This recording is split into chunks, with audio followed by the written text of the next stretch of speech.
Jejak terakhir ibu dan anak di Bandung Barat sebelum jadi kerangka, minta surat pindah. Polisi akhirnya mengungkap jejak terakhir ibu dan anak yang ditemukan jadi kerangka di Kompleks Tanimulya Indah RT 1015 Desa Tanimulya Kecamatan Ngamprah Kabupaten Bandung Barat. Ibu dan anak bernama Iguh Indah Hayati 55 tahun dan Elia Immanuel 24 tahun tersebut ditemukan sudah jadi kerangka dalam kamar. Hingga temuan ini menggegerkan warga setempat karena mereka menganggap keduanya sudah pindah. Kapolres Cimahi, AKBP Tri Suhartanto, mengatakan dari keterangan RT bahwa ibu dan anak ini sempat meminta keterangan surat pindah pada tahun 2018 dan menyampaikan mereka akan pindah dari rumah tersebut.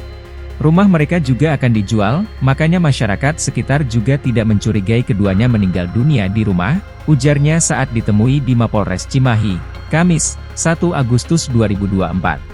Warga menganggap rumah itu dijual karena terdapat bukti tulisan dijual yang terpajang di depan rumah tersebut sehingga rumah ibu dan anak itu dianggap sudah kosong serta tidak ada aktivitas apapun.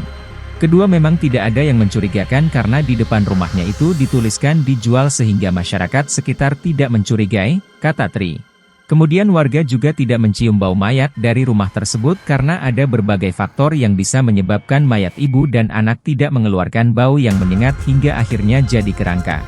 Sementara itu, suami Iguh Indah yang bernama Mujoyo Chandra, meninggalkan rumah tersebut sekitar tahun 2014-2015 kemudian kontak terakhir dengan anaknya pada 2018 di bulan November.